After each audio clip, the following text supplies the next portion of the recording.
Alhamdulillah,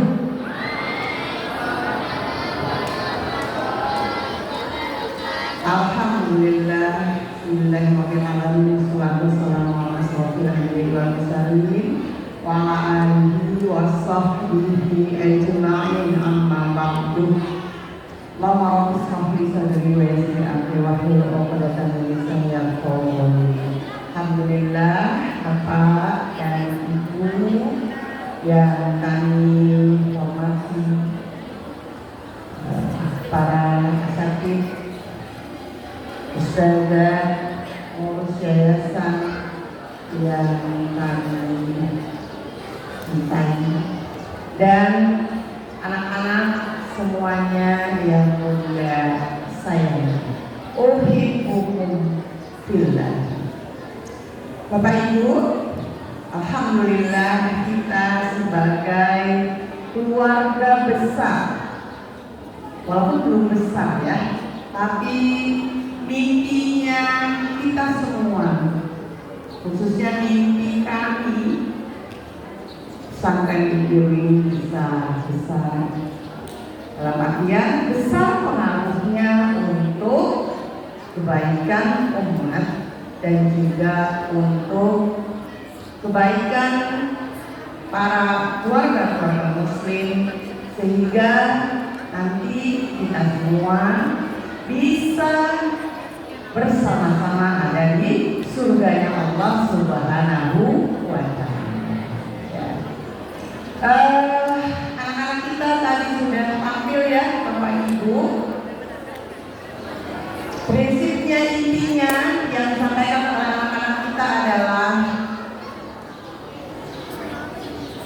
Nabi Muhammad Shallallahu Alaihi Wasallam sebagai uswah, sebagai contoh. Ibu-ibu, saya khususnya ya, sejak bulan Juli tahun 2024 sampai hari ini, Bu, jujur Bu, saya merasa sangat berbahagia. Kenapa berbahagia, Bu?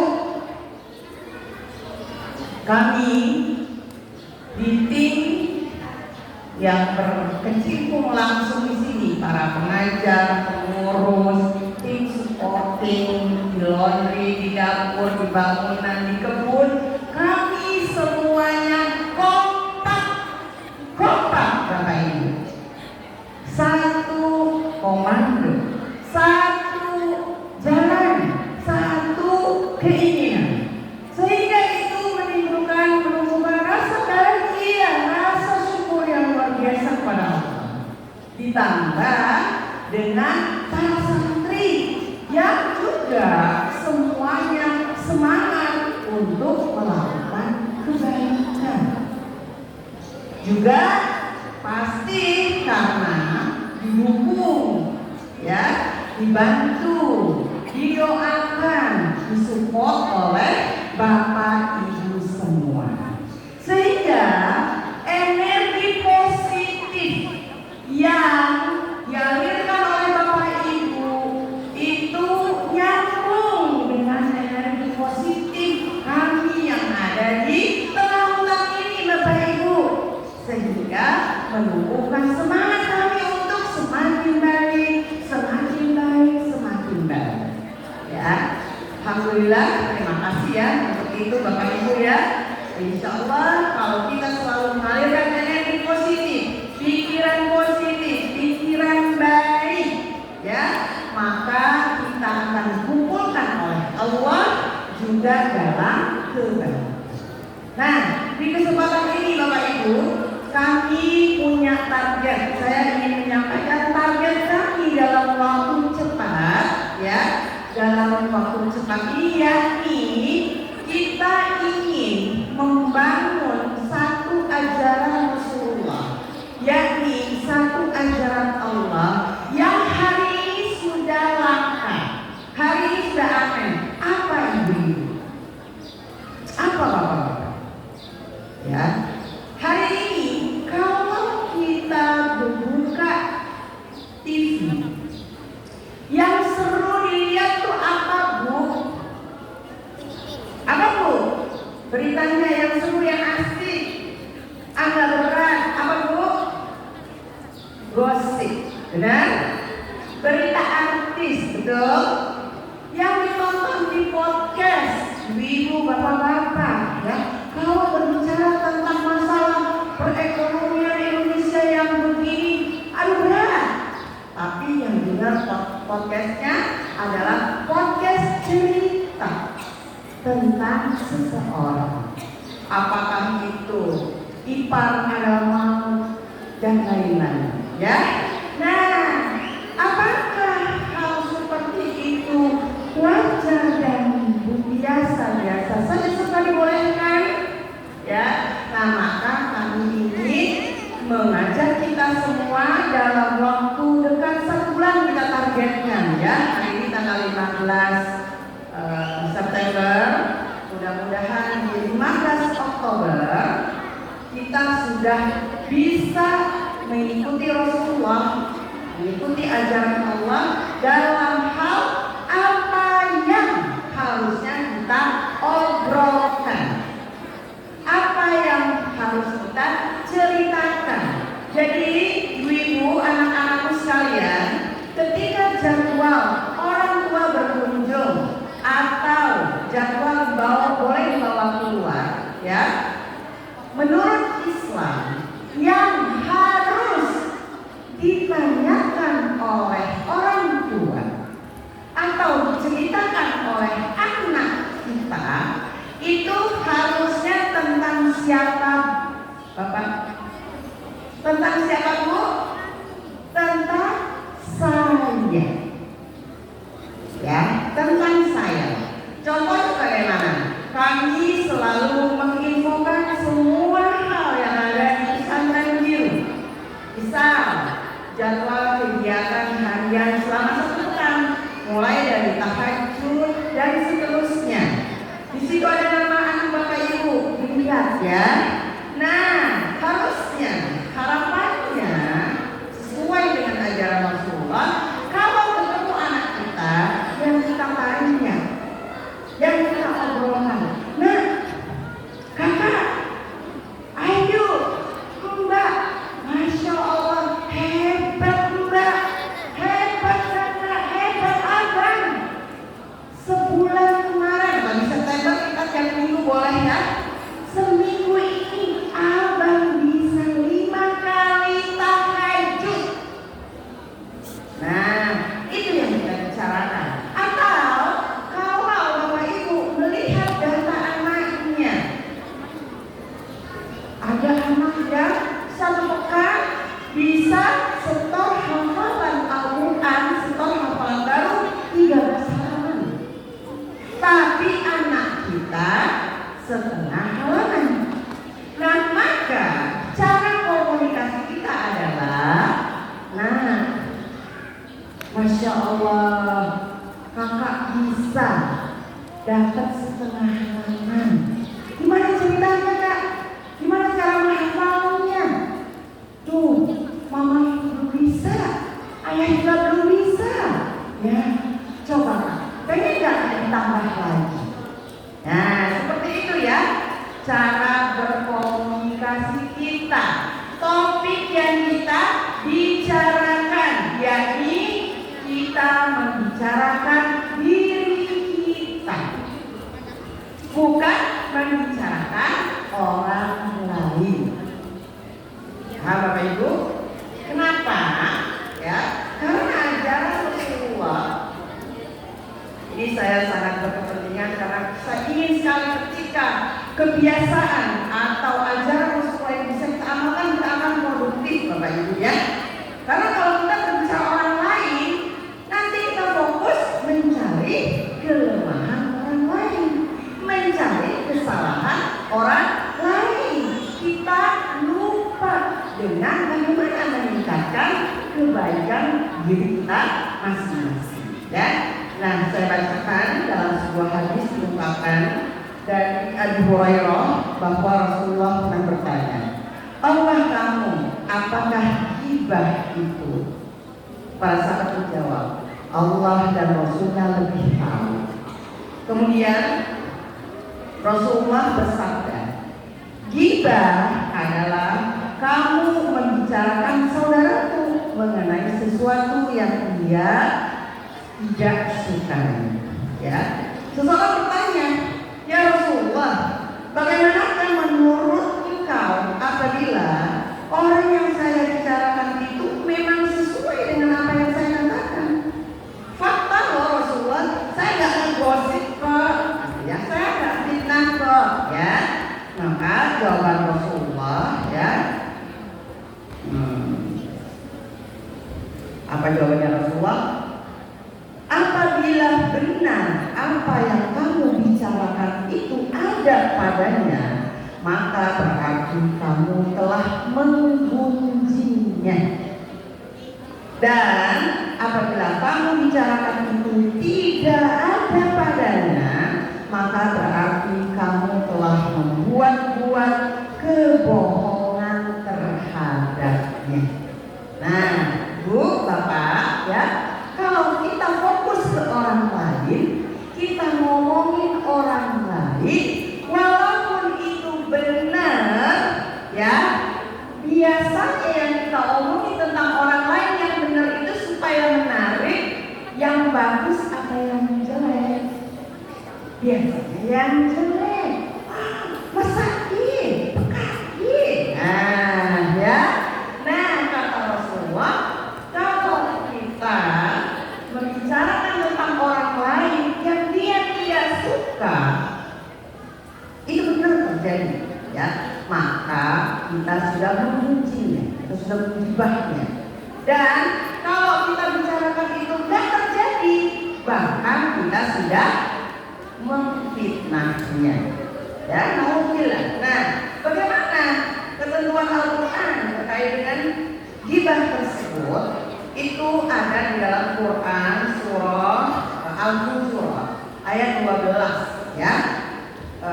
Di situ artinya begini: wahai orang-orang yang beriman, jauhilah kebanyakan prasangka, karena sesungguhnya sebagian prasangka adalah dosa. Jadi jangan berprasangka, jangan menduga-duga, karena prasangka itu adalah dosa, ya.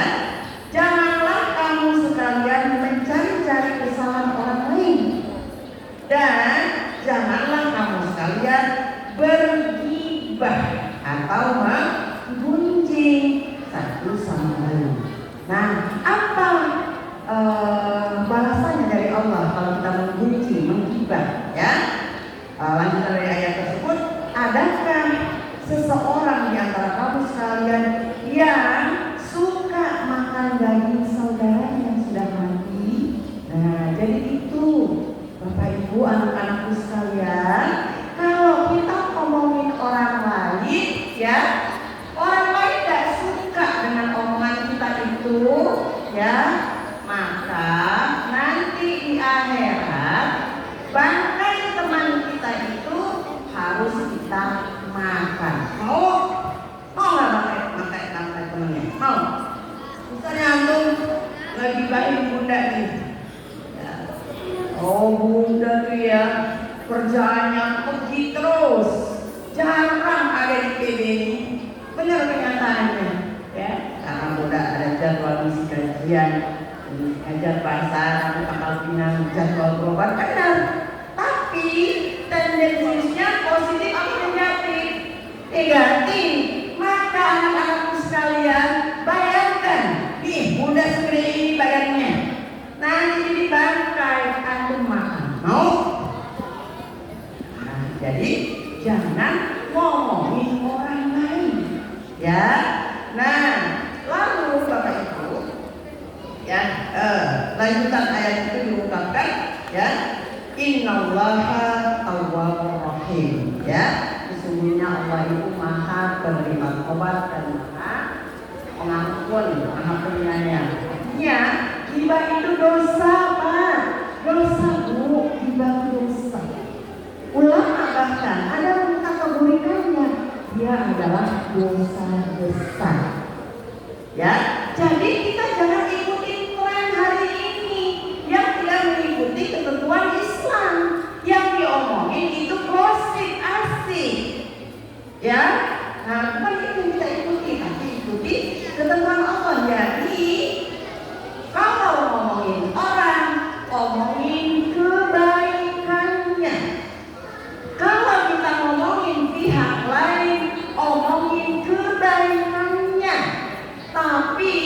kalau terhadap diri sendiri, omongin kekurangannya supaya ada perubahan untuk menjadi lebih baik. Ya, itu ya Bapak Ibu, anak-anakku sekalian, selama 1 bulan ke depan kita akan berlatih. Kalau ada udah.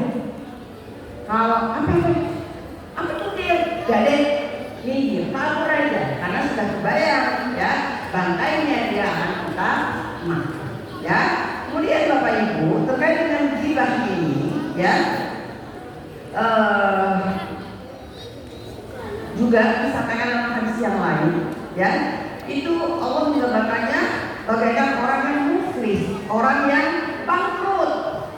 Siapa orang yang bangkrut itu? Kata para sahabat, ya orang yang nggak punya harta lah yang bangkrut. Bukan.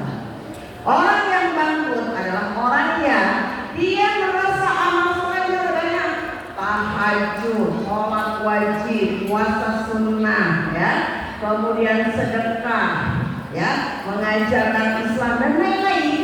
Namun di waktu yang bersamaan dia juga menyakiti orang lain, ghibah terhadap orang lain. Maka kata Allah dalam hadis Rasulullah tersebut, nanti di yaumul akhir pahala dia pertama dosa-dosa orang yang dia omongin, ya, yang dia berbuat buruk kepada orang tersebut, maka dosa dia akhir untuk melakukannya. Kemudian apa? Amal soleh dia kasih ke orang-orang yang dia gosipkan, dia obrolkan. Mau bilang gitu. Bahkan juga ada dalam hadis juga diriwayatkan adalah bunyi orang yang dia sudah bertobat dari ghibah, maka dia menjadi orang yang terakhir masuk surga. Dan orang yang mati dalam keadaan belum tobat dari ghibah, maka dia adalah orang yang pertama masuk neraka. Alhamdulillah, ya.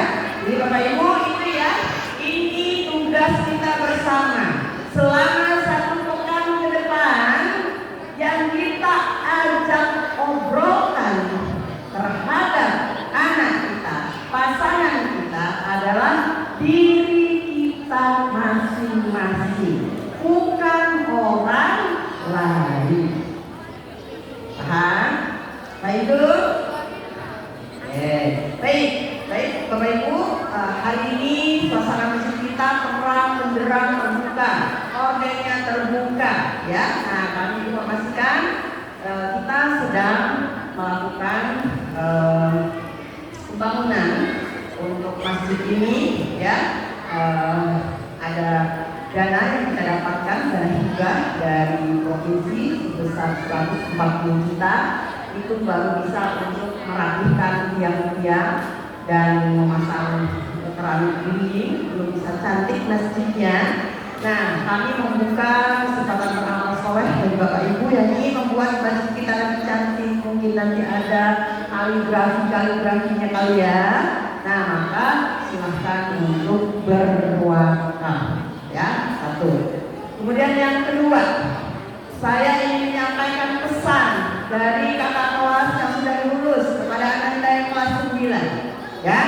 Pesan dari kakak kelas yang baru lulus, mereka sepekan terakhir ini datang ke PB ngambil ijazah. Pesan mereka, Zah, karena ketemunya dengan saudara anak, ya, di antaranya, Zah, tolong titip pesan ke adik-adik. Apa pesanan? SMA lanjut PB Bali, KTP orang. Kenapa? Enak di PB Zah. 1, ya. Kemudian ada juga, ya, yang udah jauh ke Bogor, telepon saudara, Zah, kaminya Zah, dulu waktu ditawarin SMA kami gak ada Zah. Sudah menjadi penyesalan yang lewat. Nah, ya. Dan ada lagi, saudara ketemu dengan yang sudah di luar PB, ya, SMA. Langsung ke saudara, Zami, ya. Jadi ini pesan untuk anak-anak bunda yang kelas 9 ya. Memang setelah 3 tahun kita tuh merasa jenuh lah, pengen cari suasana di tempat luar, tapi cari info dulu jangan sampai nyesel. Oke? Dan yang ketiga Bapak Ibu, kami mau mohon doanya. Insya Allah pada tanggal 29 September ada alumni angkatan 1 5 orang yang akan berangkat ke Mesir melanjutkan sekolah di Al-Azhar Mesir. Nah, kami doakan, kami mohon doa kepada Bapak Ibu, semoga urusan pendidikan mereka di negeri Pangan di sana dimudahkan oleh Allah, orang tuanya dimudahkan rezekinya, ya, dilimpahkan rezekinya sehingga mereka bisa melanjutkan studi di sana sampai selesai S1, S2 atau S3 Al-Azhar, ya. Karena satu nilai keutamaan secara tanggungan orang tua sekolah di Al-Azhar itu hampir 100% beasiswa. Jadi biaya yang dipikir cuma biaya hidup, sekolahnya gratis. Oke, itu saja dari Bunda. Ya, sekali lagi saya Bunda Uhibbukumullahu uhibbukum fillah. Ya, saya senang, saya bangga, saya cinta dengan semua yang ada di sini karena Allah, ya. Bahasa Inggris apa ya? I love you all so much. Benar? Oke. Itu saja. Assalamualaikum warahmatullahi wabarakatuh.